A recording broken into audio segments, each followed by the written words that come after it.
Thanks for checking out this video. All right, this one's going to be a little short review of the little short PDW Olympic Arms AR from VFC. This is a super cool, super nimble little nifty gun, and it's kind of like overlooked, I think.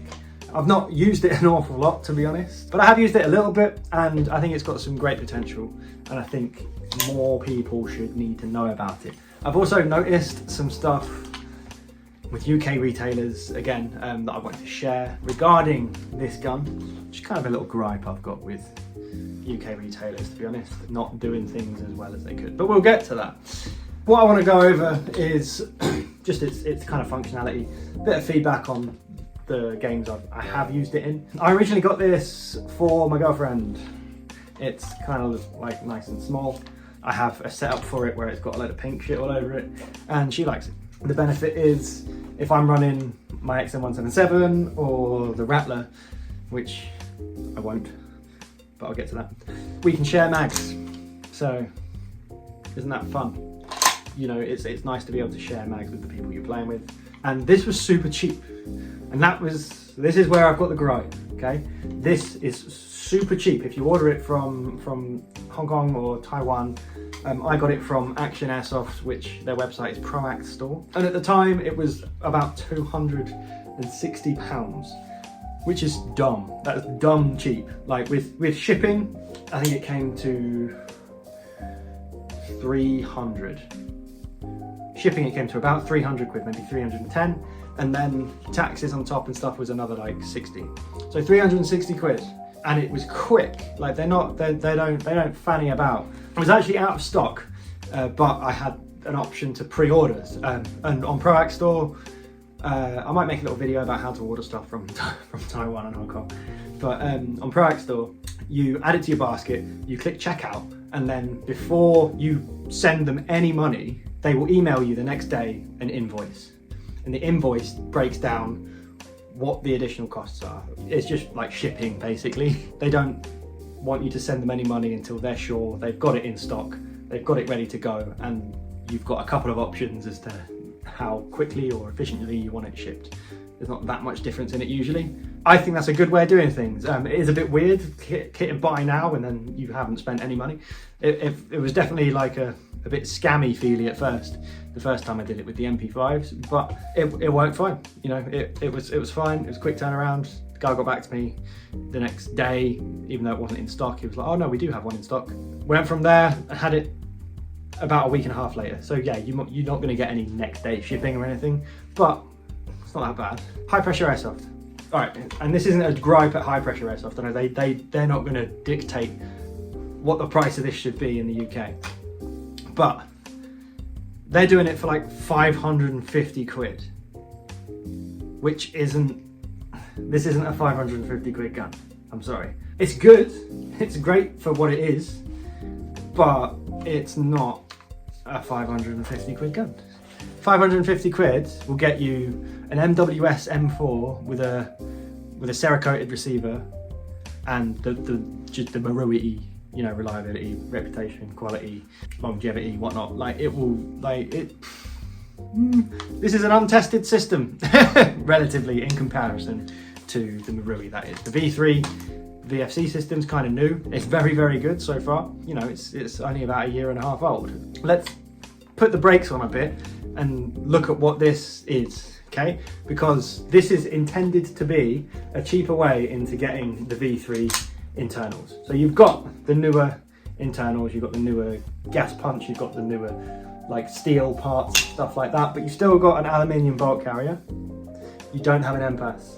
You've got a very short barrel. You've got VFC's incredibly crap paintwork that will scratch off. And it's being sold at the same price as their, you know, cult licensed URGIs and Mark 18s and stuff like that. It's not quite on that pedestal. And to be honest, those aren't 700 quid guns. Those are 500 quid guns, in my opinion. And that's how much they are if you pay for them from overseas, import them yourselves and ship them in. It's a bit of a gripe really. It's people want this, And retailers, I think, need to put their faith in the fact that people will buy it if you get it in. Order it in more bulk, do what you need to do to bring the price down to make it more accessible. Because if we make these more accessible in the UK, people will use them more. Because they're really cool and they work well and they are reliable. There's a lot of myths around using gas guns that are myths in that they're unreliable and they require lots of maintenance and blah blah blah. And it's like, no, you don't know what you're talking about. They don't require that much maintenance if they're good, and these are good. And they don't require that much maintenance. They require like a clean if they get gunky, which they do because the finish sucks, which is why they're not worth 550 quid. This is worth 300 quid. This should be being sold in the UK for 360 quid max. And you know what? The best part of me getting it for around that cost, and it including all the import fees and stuff, is it's a package that comes with 2 magazines. It comes with 2 version 3 VMags. It's already saving you 60 quid. So that's why I got it in the first place. Nice little handy gun, comes with 2 magazines. I already have loads of magazines for it. You know, it's a cheap way into getting into the V3 gas system. If they and other retailers are selling them that high, they're not going to sell. And it's not worth that, in my opinion.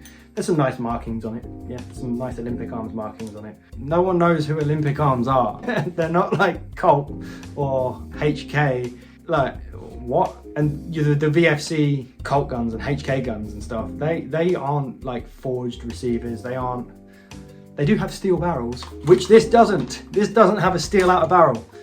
So another reason, you know, yeah, it just got on my nerves. I saw that this had come into the country, and I saw it on the website, and I was like, oh sweet, those aren't even very available in Asia right now.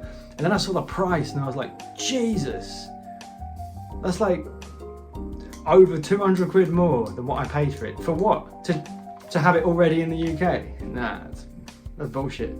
It's just ripping people off. And you know, you're making the guns unnecessarily expensive, and that's what people have in their minds when they're like, oh, it wasn't worth that, it requires all this maintenance. It doesn't require that much maintenance, but also you think that because you spent loads of money on it and you're disappointed at it not, you know, performing to that standard. Because really, if I'm spending 550 quid on a gun, and I know airsoft isn't cheap, like, believe me, I've worked in airsoft shops and I've played airsoft for years and years and years. I know that if you want good quality, you've got to pay good money. 500 quid is pushing that boundary of good money for most people, right? And a gun that's finish, when it cycles, mixes with the silicone in the gas and turns into a gunk that jams up the gun, that's not a 500 quid gun feature. that's a 300 quid gun feature. That's like, come on. Like, have a proper look at the quality of what it is you're getting versus how quickly you think you can sell it and how much of a demand there is for it. And yeah, I think maybe from my experience, we don't have any retailers that do the whole spiel that Red Wolf Airsoft and E-Vike and stuff like in the US, and the budget that those companies put into their marketing and their branding and their advertising on YouTube. And you've seen their YouTube channels. If you're watching this one, you're bound to have seen an E-Vike or a Red Wolf TV or Airsoft GI. You know what their videos do. Okay, they don't really go over the faults and the negatives of the products too much, but they do go into great detail about how to use the guns, how to maintain them properly. Just a good amount of product info. We don't have that here, so we've got no way of making people know, really. I mean, we do, we've got the ability to, but no one does it. No one gives everyone the information they need to buy this directly from the UK, from we're XYZ Airsoft. Come and buy this gun from us, we have this in stock. Here's how great it is. No one runs a YouTube channel like that. If they're not willing to put the budget into educating the population of airsofters on what products are good and what products are new and what products are coming out in that way, where it's like almost shoved down your throat. I don't know about you, but my YouTube algorithm is check out all this new airsoft stuff. If it's not on stuff that you can buy directly from that YouTube channel's retail store, there's no real commitment to, you know, selling them. So they just get them in. They don't take into consideration the fact that this could be really good for a lot of people, and there could be a lot of interest in it if people are made aware of it. And they don't take any consideration into that. They just go, all right, this is how much we bought them in for, this is how many we've got, so this is the price that we're going to put them up at. And it's just a bit fucking boring, to be honest. It's like, no, it's like effortless. It's like, this is how much we bought them for, this is how much our profit margin should be, so here's the extortionate amount of money that we're going to want from it. And it's like, no, take the risk, buy more of them, buy them in a bit more of a bulky order, take the risk, and then put the effort into selling them, because these are sick. They've got some problems that make it not a 550 quid gun, 100%. They've got some problems that make it not a 550 quid gun. They've got, you know, some user input that needs to be done to maintain them and, you know, keep them going and keep them nice. It's not difficult, but it does exist. So buy them in so that you can sell them cheaper, and then put some effort into selling them. Put some effort into sales, put some effort into advertising, put some effort into your product line. Because if anything, in the long run, in the grander scheme of things, you're raising a brand awareness of your company, your UK Airsoft retail company, by creating a big YouTube channel for it. That's only good. It's only going to be good. So yeah, it'd be cool to see more of that. I know Bespoke Airsoft used to, when James worked there, he used to run their YouTube channel, and that was kind of cool. That was stepping in the right direction. Didn't have the budget that sort of eBike and Airsoft GI and people like that put into it. And I know it's a much bigger place, bigger country, more people, more market, you know, whatnot. Someone needs to sort of take the risk with some of this Airsoft stuff that you can otherwise only go overseas to get.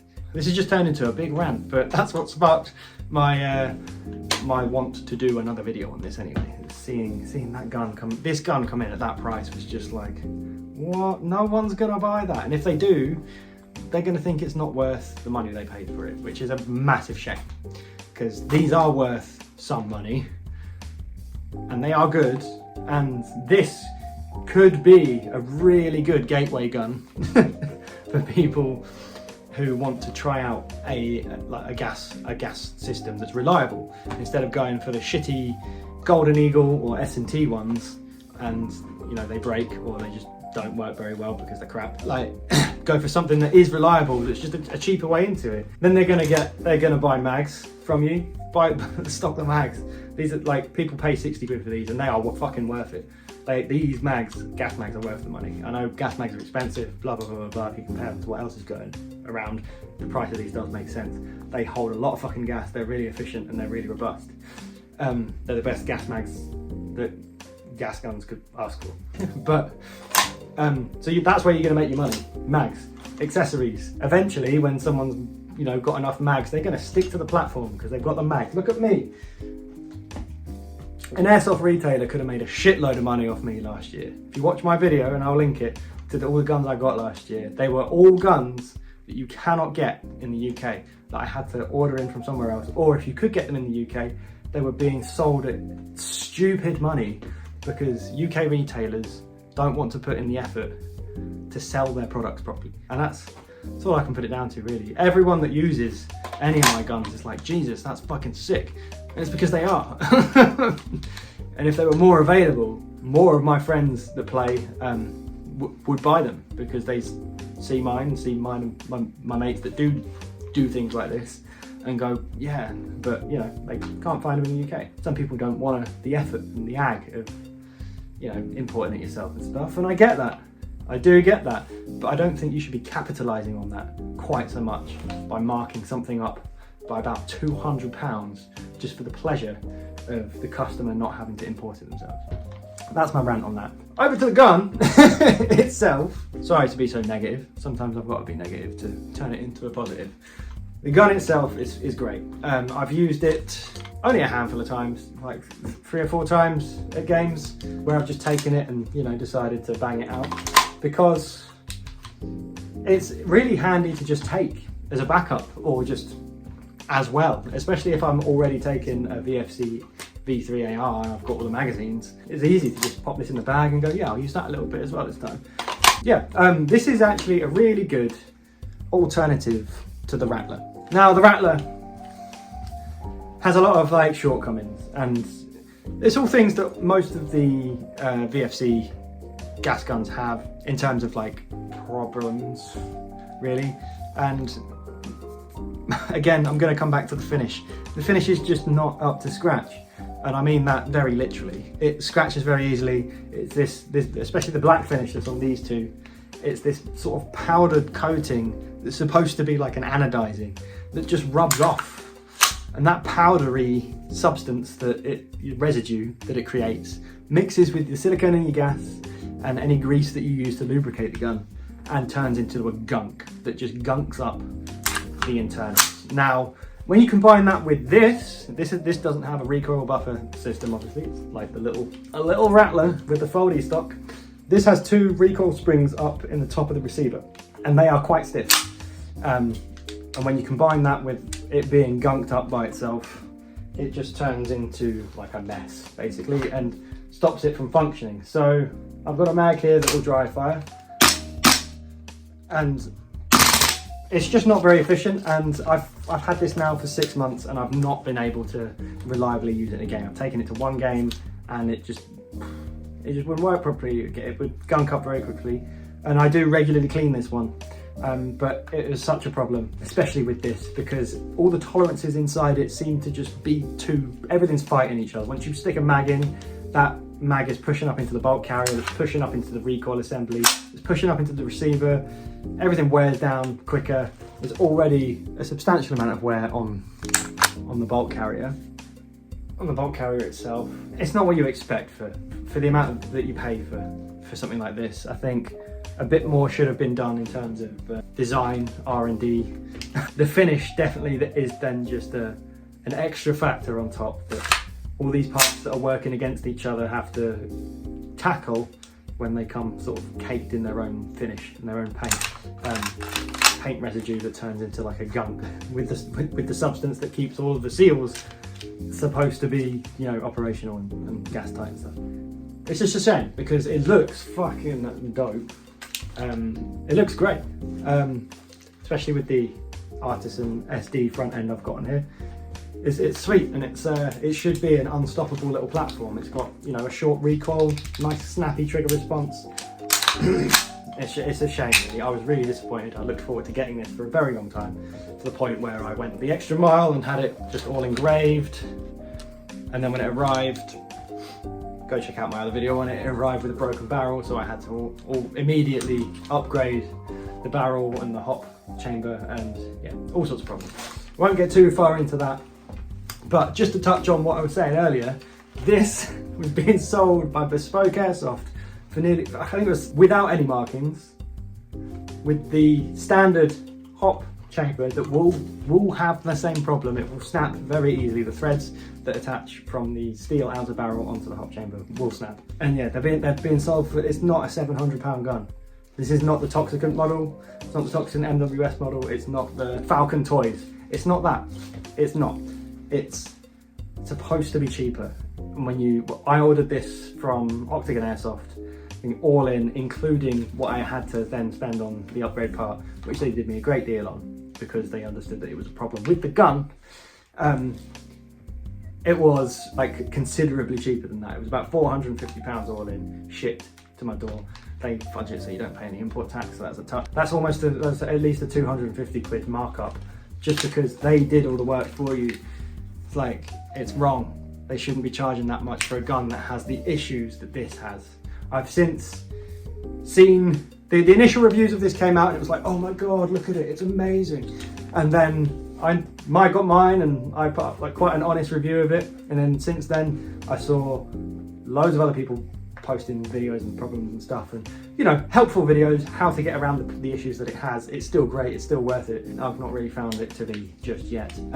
So I've seen more videos come out with the problems and more of them being sold secondhand, probably because they've got problems. Like, I'm not gonna go say anyone's selling their Rattler because it's got issues that they don't know how to fix, and they're not saying that and being honest about it.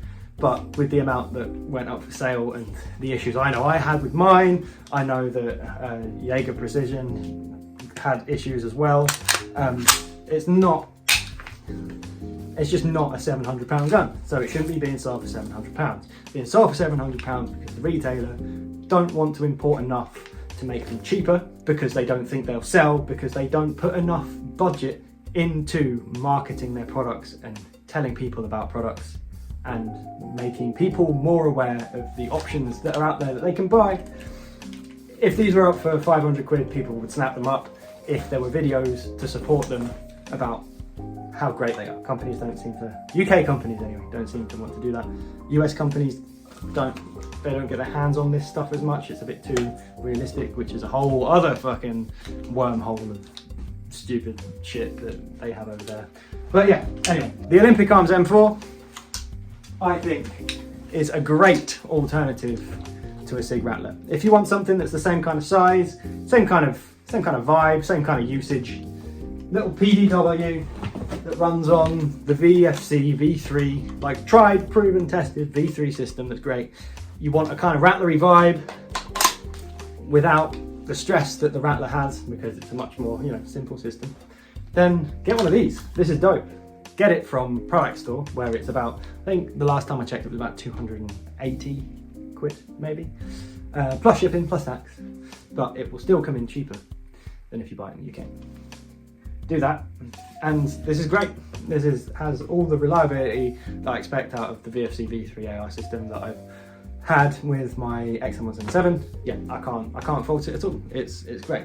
Not used it an awful lot. I will plan on using it more, because when I have used it, it's fucked.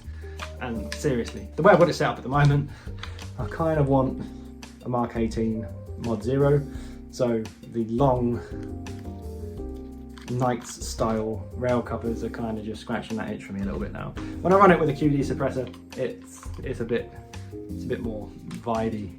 It's a bit more Mod 0-y. I have little Magpul vertical grip.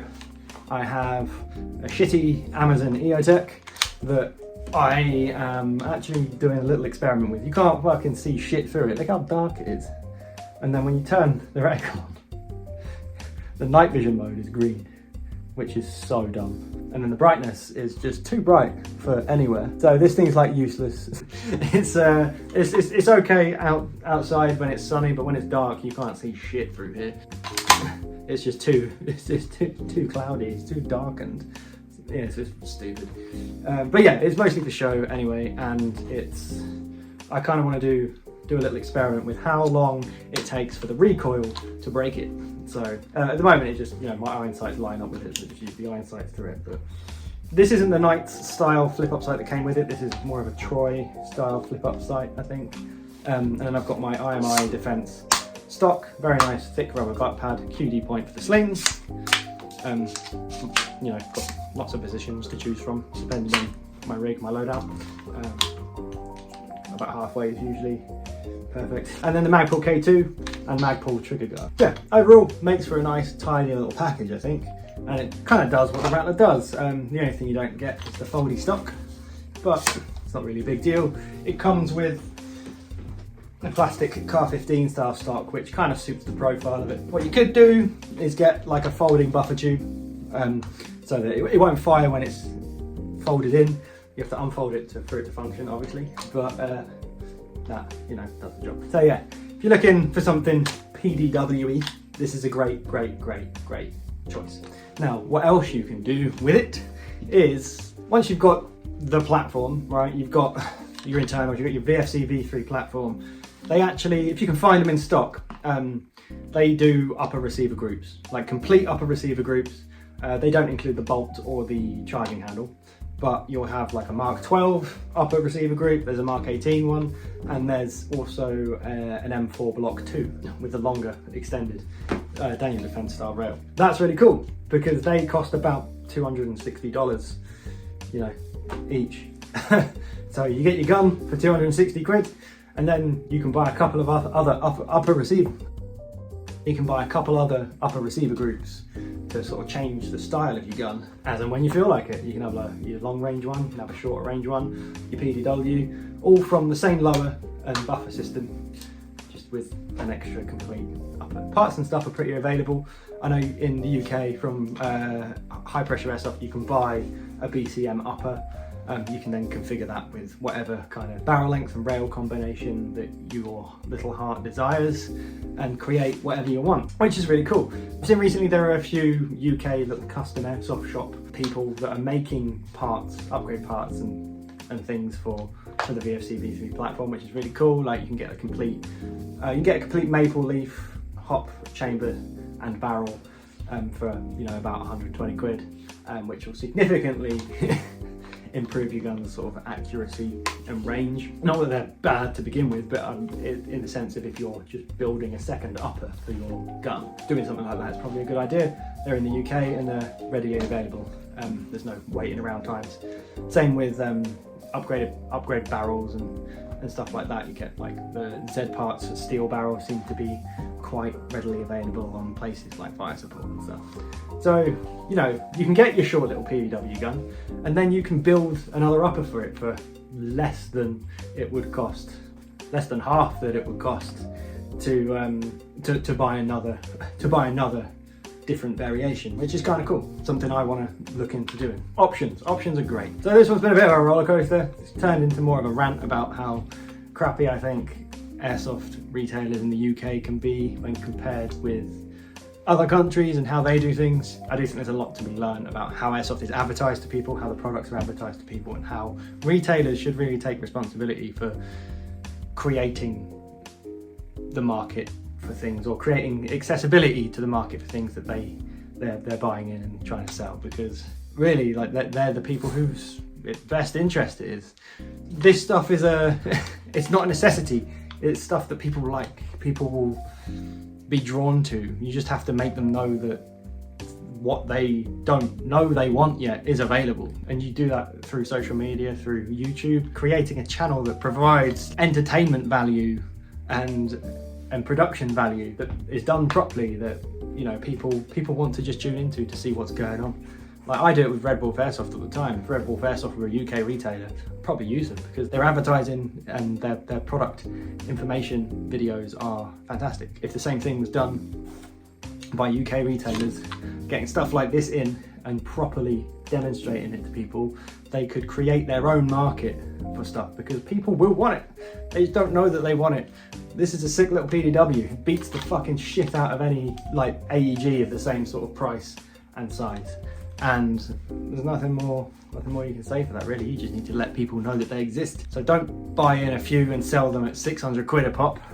Buy in 20 and sell them at 350 quid a pop and watch them fly out the door with your product specific videos that are well made and help increase brand awareness around your company, your business, your brand. And that's what Red Wolf do, that's what Airsoft GI do, that's what Evike do, and look at them.